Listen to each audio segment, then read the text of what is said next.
চলেন আমরা boring presentation দেওয়া বন্ধ করি। আমাদের প্রেজেন্টেশনগুলো যেন সাবলীল এবং স্বাচ্ছন্দ্যপূর্ণ হয়, মানুষ যেন আমাদের প্রেজেন্টেশন দেখে পছন্দ করে। আমরা কিভাবে আমাদের প্রেজেন্টেশনটাকে ভালো লেভেলে করতে পারবো যেন সেটা আর বোরিং না লাগে। এই জিনিসটা শুধুমাত্র ইউনিভার্সিটি স্টুডেন্টসদের জন্য না, যারা তাদের ক্লাস প্রেজেন্টেশন দিতেছে অথবা তাদের প্রজেক্ট প্রেজেন্টেশন দিতেছে, ইট উইল অলসো হেল্প যারা আমরা কর্পোরেট লাইফে আসি তাদেরকেও এটা হেল্প করবে। তো চলুন আমরা দেখি আমরা কিভাবে ভালো করে প্রেজেন্টেশনটাকে প্রেজেন্ট করতে পারবো। And this video is not going to be about আপনি কিভাবে একটা প্রেজেন্টেশন তৈরি করতে পারবেন, বাট একটা প্রেজেন্টেশন আপনি কিভাবে খুব ভালোভাবে প্রেজেন্ট করতে পারবেন, একটা প্রেজেন্টেশন কিভাবে আপনি গঠন করতে পারবেন, সেইটার উপরে ভিডিওটা। একটা প্রেজেন্টেশন আপনার ভালো বা খারাপ ওইটা টোটালি নির্ভর করতেছে আপনার প্রেজেন্টেশনের স্ট্রাকচারের উপরে। আপনার একটা প্রেজেন্টেশনের স্ট্রাকচারটা যত বেশি সুন্দর হবে আপনার প্রেজেন্টেশনটা তত বেশি সুন্দর হবে। আমাদের কোনো কিছুরই যদি স্ট্রাকচার খারাপ হয় তাহলে তো জিনিসটা অবশ্যই খারাপ হয়। এই জন্য আমরা আমাদের প্রেজেন্টেশনের যে স্ট্রাকচারটা আছে সেই স্ট্রাকচারটাকে আমরা সুন্দর করব। এখন এই স্ট্রাকচারের মধ্যে দেখেন ফার্স্ট জিনিসটা কি, ফার্স্ট জিনিসটা হচ্ছে আমাদের ইন্ট্রোডাকশন, তারপর আমাদের ডিসকাশন, তারপর আমাদের কনক্লুশন। তো এই যে তিনটা basic parts of this structure, এইটাকে আমরা কিভাবে সাজাবো, তাহলে আমরা তিনটা ভাগ করে নিতে পারি। একটা ভাগ হবে আমাদের ইন্ট্রো, আরেকটা ভাগ হবে আমাদের ডিসকাশন, আর আরেকটা ভাগ হবে আমাদের কনক্লুশন, তাই না?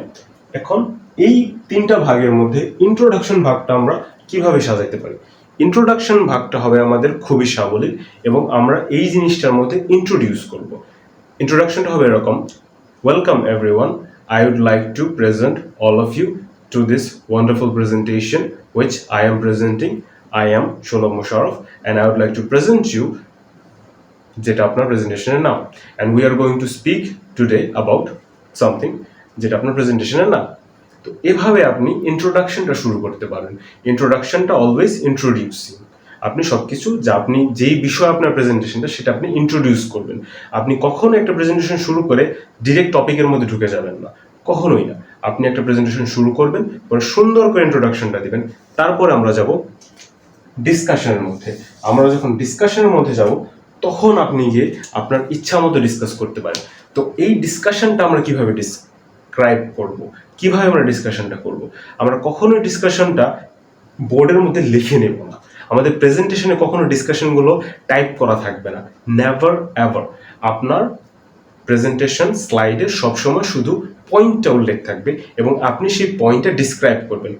ম্যাক্সিমাম হলে সেখানে একটা প্রশ্ন থাকতে পারে, যেমন সাপোজ আপনি পলিউশন নিয়ে কথা বলতে চান, তো ওইখানে পলিউশন থাকতে পারে, পলিউশনের ভেতরে 3-4টা পয়েন্ট থাকতে পারে। Point I mean pollution, environmental pollution, water pollution, air pollution, things like that. তো আপনি পলিউশনটা ডিসক্রাইব করলেন, ওয়াটার পলিউশন, এনভায়রনমেন্টাল পলিউশন, এই জিনিসগুলোকে আপনি ডিসক্রাইব করলেন, কিন্তু আপনি এখানে আপনার স্লাইডে লেখা থাকবে না যে pollution is this this this, water pollution is this this this, air pollution is this this this.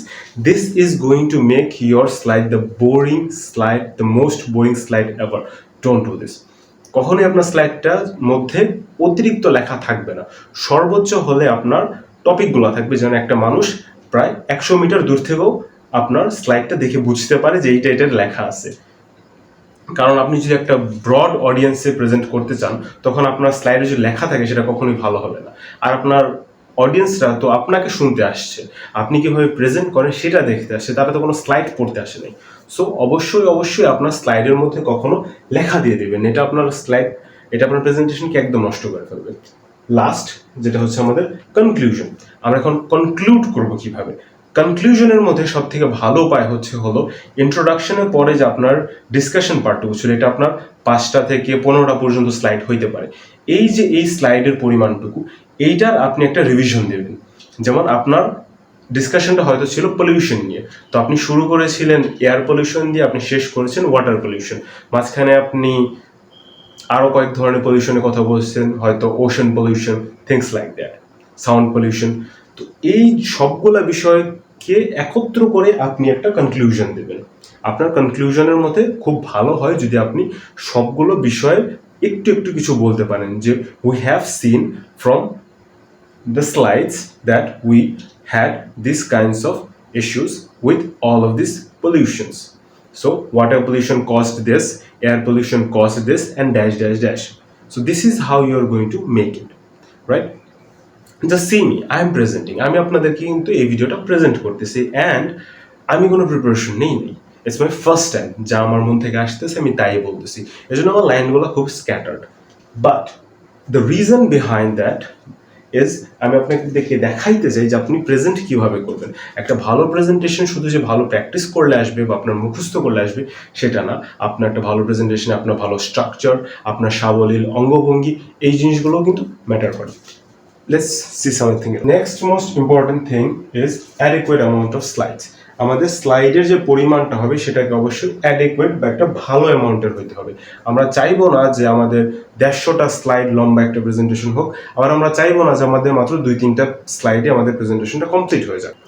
আপনার ভালো অ্যামাউন্ট হচ্ছে, যদি আপনি একাডেমিক একটা প্রেজেন্টেশন করতে চান তাহলে 5 থেকে 8টা, কারণ একাডেমিক টাইমে বি রিয়ালিস্টিক, আপনাকে কিন্তু 15 মিনিট টাইম দেওয়া হবে না প্রেজেন্টেশন করার জন্য, আনলেস আপনি একজন টিচার। যদি আপনি একজন স্টুডেন্ট হয়ে থাকেন সেই অনুযায়ী যদি আপনি প্রেজেন্ট করতে যান, আপনাকে সর্বোচ্চ হলে 3 থেকে 4 মিনিট দেওয়া হবে, কারণ বাকিরাও তো প্রেজেন্ট করবে, তাই না? তো এই 3-4 মিনিটের মধ্যে বা সর্বোচ্চ 5 থেকে 6 minute, in most of the rarest cases you can get 10 minutes. সেক্ষেত্রেও আপনি 5 থেকে 8টা স্লাইডের মধ্যে জিনিসটা কনক্লুড করতে পারবেন এবং জিনিসটা সুন্দর হবে। যারা আপনার স্লাইডটা দেখবে তারা আপনাকে বাকিদের থেকে আলাদা করে তুলতে পারবে। এজন্য একাডেমিক্সের ক্ষেত্রে 5 থেকে 8টা স্লাইড ইজ এনাফ। আপনি যে বিষয়টা নিয়ে বলতে চাচ্ছেন, যে বিষয়টা নিয়ে আপনি প্রেজেন্টেশনটা ডেলিভার করতে চাচ্ছেন, সেটা আপনি ভালো করে প্রকাশ করতে পারবেন 5 থেকে 8টা স্লাইডে। এর মধ্যে একটা, সর্বোচ্চ 2টা আপনার ইন্ট্রোডাকশন হবে, মাঝখানে ডিসকাশন এবং লাস্টে আপনি কনক্লুশন দিয়ে দেবেন। যদি আপনার বিজনেস স্লাইড হয়, এবং বিজনেস স্লাইড দিয়ে আমি কর্পোরেট স্লাইড সহ বুঝিয়েছি, সেক্ষেত্রে আপনি 10 থেকে 12টা স্লাইড করতে পারেন। এর কারণ হলো যে আপনি যখন বিজনেস প্রেজেন্টেশন দিতেছেন, একমাত্র আপনি প্রেজেন্ট করতেছেন এবং আপনার কম্পিটিটর প্রেজেন্ট করতেছে। সো আপনাকে আপনার কম্পিটিটরকে ওভার কম্পিট করতে হবে এবং আপনাকে কাউকে না কাউকে কনভিন্স করতে হবে।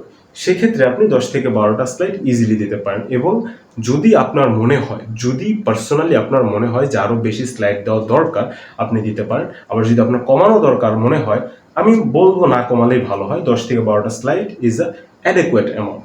আপনার স্লাইড বেশি বা কম হওয়া কিন্তু আপনার প্রেজেন্টেশনটা বিরক্তিকর করে তুলতে পারে। আমার পার্সোনালি ক্ষেত্রে আমার অভিজ্ঞতা আছে, আমি স্লাইড একটু বেশি দিয়ে ফেলেছিলাম। আমি একাডেমিক্সের ক্ষেত্রে 12 থেকে 13টা স্লাইড দিয়ে ফেলেছিলাম। সো আমি খেয়াল করছি যে 6-7টা স্লাইড দেওয়ার পরে দ্য অডিয়েন্স ওয়েন্ট বোরিং, তারা সবাই খুব বোর হয়ে যাচ্ছিল। অ্যান্ড দ্যাটস ওয়াই আমি আপনাদেরকে উপদেশ দেবো যে আপনার একাডেমিক্সের যে প্রেজেন্টেশনটা সেটা 5 থেকে 8টা স্লাইডের মধ্যে সীমাবদ্ধ রাখবেন। আপনার যদি খুবই শর্ট টাইম আপনাকে দেওয়া হয় এবং খুবই ছোট একটা টপিকের উপর আপনার প্রেজেন্টেশন হয়, তবে 5টা, এবং যদি আপনি ইনক্রিজ করতে চান তাহলে সর্বোচ্চ 8টা। বুলেট পয়েন্ট এতটা বেশি ইম্পর্টেন্ট যে আমি আলাদা একটা পৃষ্ঠা, আলাদা একটা সেকশন রেখেছি শুধুমাত্র বুলেট পয়েন্টসের ইম্পর্টেন্সটা ডিসক্রাইব করার জন্য। কেন এটা ইম্পর্টেন্ট? আপনি আপনার স্লাইডে ইনফরমেশনগুলো এভাবে একটা টপিক লিখলেন, তারপর এইভাবে আপনি লিখিয়ে গেলেন। এটা কিন্তু খুবই বোরিং হয়ে যায়, ঠিক আছে? রাদার আপনার যদি এরকম বুলেট পয়েন্ট থাকে, তখন জিনিসটা খুবই সুন্দর এবং সাবলীল দেখায়। আপনার যে অডিয়েন্স তারা খুব সহজেই বিষয়টা কম্প্রিহেন্ড করতে পারবে। আপনি যদি একটা প্রেজেন্টেশন দিতে চান, আপনার মেইন হেডিংয়ের পরে, আপনার মেইন টপিকের পরে আপনার যে সাব টপিকগুলো, সাব সেকশনগুলো, সেগুলো অবশ্যই আপনাকে বুলেট পয়েন্টসে দিতে হবে। আপনি হাইফেন ইউজ করতে পারেন, কিন্তু সেটা অতটা প্রফেশনাল না। এবং আপনি নাম্বারিং 1 2 3 4 অবশ্যই ইউজ করতে পারেন, কিন্তু বুলেট পয়েন্টসটা বেটার হয়, কারণ নাম্বারিং ইউজ করলে নাম্বার থাকে এবং তার পাশাপাশি একটা অ্যালফাবেট এসে পড়ে। সেটার থেকে যদি আপনি জাস্ট বুলেট পয়েন্ট ইউজ করেন, সেটা ব্রেনের উপরে কম প্রেশার দেয় এবং দূর থেকে দেখতে ভালো লাগে। সবসময় ওটা জিনিস মাথায় রাখবেন যে আপনার প্রেজেন্টেশন যারা দেখতেছেন তারা খুবই বোরিং ফিল করতেছে এবং আপনি তাদেরকে আরও বেশি বোর ফিল করাইতে চান না। এজন্য সবসময় আপনার প্রেজেন্টেশনটাকে একদম ক্লিন এবং সাবলীল রাখবেন। আপনার অঙ্গভঙ্গিকে ভালো রাখবেন, সবসময় হাসবেন। আমি কিন্তু হাসতেছি না, কারণ আমি আপনাকে শেখাচ্ছি, এই জন্য আমি হাসে কথা বলতেছি না। কিন্তু আমি যদি প্রেজেন্ট করতাম তাহলে আমি অবশ্যই আমার মুখে একটা মিডিয়াম লেভেলের হাসি বজায় রাখতাম। হে করে খিলখিল করে হাসতাম না, আবার একদম এইরকম গোমরা মুখও রাখতাম না। কিন্তু আমি নর্মাল একটা হাস্যোজ্জ্বল মুখ বজায় রাখতাম এবং আমি আমার হাতের ইউজটা করতাম। হাতের ইউজ নিয়ে যদি বলি, হাতের ইউজ কখন আপনি বেশি করবেন না, আবার কম করবেন না। অনেকে বলে হাত আপনি কোথায় রাখবেন? হাতটা আপনি রাখবেন আপনার বুকসই এভাবে, এরকম করে, এই একটা লেন্থে আপনি হাতটা রাখতে পারেন। দিস ইজ এ গুড পশ্চারও কিন্তু ইম্পর্টেন্ট, তাই না? যেটা বলতেছিলাম, আপনি যখন প্রেজেন্টেশন দিতেছেন আপনার অঙ্গভঙ্গিটা যেন ভালো হয়, আপনার হাত যেন অনেক বেশি না নাড়াচাড়া করে এবং একদম যেন স্টিল না থাকে, মনে যেন হয় যে আপনি একটু একটু মুভ করতেছেন এবং আপনার যখন বোঝানোটা প্রয়োজন মনে হচ্ছে তখন আপনি হাতটা মুভ করতেছেন। এটা আপনার একটা ভালো ইমপ্রেশন তৈরি করবে। Welcome everyone, my name is Shulabh Mosharaf. I am here to speak about air pollution today. এটা কেমন হচ্ছে? আর versus welcome everyone, I am Shulabh Mosharaf. Today I am here to speak about air pollution. See the difference? ঠিক আছে, ডিফারেন্সটা খেয়াল করছেন? তো that is do not present like a robot. আপনি একজন রোবট না, আপনার রোবোটিক প্রেজেন্টেশন কেউই অ্যাপ্রিসিয়েট করবে না। আপনাকে অবশ্যই একটা হিউম্যানিটিক, একটা হিউম্যান ভাইব আনতে হবে যে আপনি একজন মানুষ। ঠিক আছে, একটা মানুষ ওই স্টেজে যে একটা প্রেজেন্টেশন দিতেছে, আপনাকে এই ভাইবটা আনতে হবে। একজন রোবটের মতো কখন আপনি বলবেন না, কারণ আপনাকে যদি টেক্সট টু স্পিচ করতে বলা হইতো, যে রিড অ্যালাউড করতে হইতো, তাহলে তারা জাস্ট একটা এআই ইউজ করতো। Even AI can perform better than you. Regardless, do not present like a robot. কখনো শুধু ডাটা যা লেখা আছে সেটা প্রেজেন্ট করবেন না, আপনি প্র্যাকটিস করবেন এবং আপনি এই লেভেলে প্র্যাকটিস করবেন যেন ওইটা ন্যাচারাল হয়ে যায়। আপনি যখন প্র্যাকটিস করেন বাসায় 10 থেকে 12 টাইমস আপনাকে একটা প্রেজেন্টেশন প্র্যাকটিস করতে হবে। আপনি যখন একটা প্রেজেন্টেশন 10 থেকে 12 বার প্র্যাকটিস করবেন তখন ওই রোবোটিক ভাইবটা চলে যাবে। প্রথম 5 থেকে 6 বার আপনি একদম ফুল রোবটের মতো থাকবেন, কারণ আপনি মুখস্থ করে বলতেছেন, খুবই নর্মাল। বাট আপনি যখন 7, 8, 10, 11, 12তম বার প্র্যাকটিস করবেন তখন দেখবেন যে ওই মুখস্থ জিনিসগুলা আপনার মাসেল মেমোরিতে চলে গেছে, আর আপনি এখন যখন প্রেজেন্ট করতেছেন তখন সেটা খুবই নর্মাল। যেমন আমি বলি, আমি যখন ফার্স্ট ক্যামেরার সামনে কথা বলতাম খুবই অ্যাবনর্মাল হইতো, খুবই রোবোটিক হইতো, কিন্তু এখন যখন কথা বলি এখন মনে হয় যে আমি কোনো একটা মানুষের সামনে কথা বলতেছি, আমি কোনো একটা মানুষ বা কোনো একটা অডিয়েন্সের সামনেই কথা বলতেছি, এই ফিলিংসটা এখন আসে। এটা কিন্তু আগে আসতো না, প্র্যাকটিসের পরে আসবে। সেম জিনিসটা আপনাকে করতে হবে, যে একটা প্রেজেন্টেশন 10 থেকে 12 বার আপনি প্র্যাকটিস করবেন, তখন দেখবেন যে আপনার একটা হিউম্যান ভাইবটা চলে আসতেছে, আপনার ওই রোবোটিক ভাইবটা চলে গেছে। বাংলা একটা প্রবাদ আছে না, যে শেষ ভালো যার সব ভালো তার। প্রেজেন্টেশনের ক্ষেত্রে এরকম, আপনার প্রেজেন্টেশনের শুরুতে সবাই ফোকাস করবে এবং লাস্টের দিকে সবাই মনে রাখবে। সো আপনার প্রেজেন্টেশনের লাস্টের যে ক্লোজারটা, যে ফাইনাল কনক্লুশনটা, সেটা যদি ভালো হয় তাহলে আপনার প্রেজেন্টেশন একটা লং টার্ম ইফেক্ট রাখবে। যারা আপনার অডিয়েন্স, যদি আপনি একটা একাডেমিক প্রেজেন্টেশন দেন তাহলে আপনার অডিয়েন্স মনে রাখবে যে ওই মানুষটা একটা প্রেজেন্টেশন দিয়েছিল, ওই স্টুডেন্ট একটা প্রেজেন্টেশন দিয়েছিল, সেটা ভালো ছিল। আর আপনি যদি একটা বিজনেস প্রেজেন্টেশন দেন তাহলে আপনার যে ক্লায়েন্টরা আছে তারা আপনাকে আলাদাভাবে ডিস্টিংটিভলি মনে রাখবে। Okay, so you have to prepare the best closer ever. এখন আপনি কিভাবে প্রিপেয়ার করবেন? একটা নর্মাল ক্লোজার বা একটা নর্মাল এন্ডিং কিরকম হয়, যে একটা ভালো ক্লোজার কিরকম ভাবে হয়, যে thank you everyone for listening to this presentation and I hope you all be fine. Things, এটা খুবই সিম্পল একটা এন্ডিং ছিল। On top of your mouth আপনি এরকম একটা প্রেজেন্টেশনের মধ্যে এরকম একটা ক্লোজার দিতে পারেন, কিন্তু আপনি যদি একটা ভালো ক্লোজার দিতে পারেন সেটা আপনার জন্য অনেক বেশি এফেক্টিভ হবে। এখন একটা ভালো ক্লোজার কিন্তু কোনো মুখস্থ টেমপ্লেট হবে না, একটা ভালো ক্লোজার হবে সবসময় আপনার প্রেজেন্টেশনের উপর ভিত্তি করে। যেমন পলিউশনের উপর যদি আপনার প্রেজেন্টেশনটা হয়ে থাকে তাহলে ওটার ভালো ক্লোজার কীরকমভাবে হবে, যে পলিউশনের এই ইম্প্যাক্টের কারণে এরকম এরকম হচ্ছে, and we expect that from further now we will take this restrictions and we will achieve this results. So আপনি past present future তিনটে একসাথে বলে দিলেন, the best closure আপনি পেয়ে গেলেন। So you have to always prepare the best closure and the best introduction. আপনার যদি introduction and দ্য এন্ডিং এই দুটো যদি আপনার একটা প্রেজেন্টেশনে ভালো হয় তাহলে আপনার মাঝখানেটা খুব একটা কেউ খেয়াল করে না, কারণ মাঝখানের টাইমে সবার ব্রেনটাই ব্ল্যাঙ্ক হয়ে যায়, সবার ব্রেনই অফ হয়ে যায়। কেউ আপনার দিকে ওইভাবে আপনার প্রেজেন্টেশনে কেউ অতটা ফোকাস নিয়ে থাকবে না যে আপনার পুরো প্রেজেন্টেশন সে ফোকাস করবে, কারণ তারা অন্যদের প্রেজেন্টেশন দেখতেও ব্যস্ত। বাট যেটা করে সবাই সেটা হচ্ছে আপনার বিগিনিং এবং আপনার এন্ডিং, এই দুটা রেখে আপনার বিগিনিং একটা ভালো ইমপ্রেশন তৈরি করবে এবং একটা ভালো এন্ডিং আপনাকে সবার মনে একটা জায়গা করে দেবে।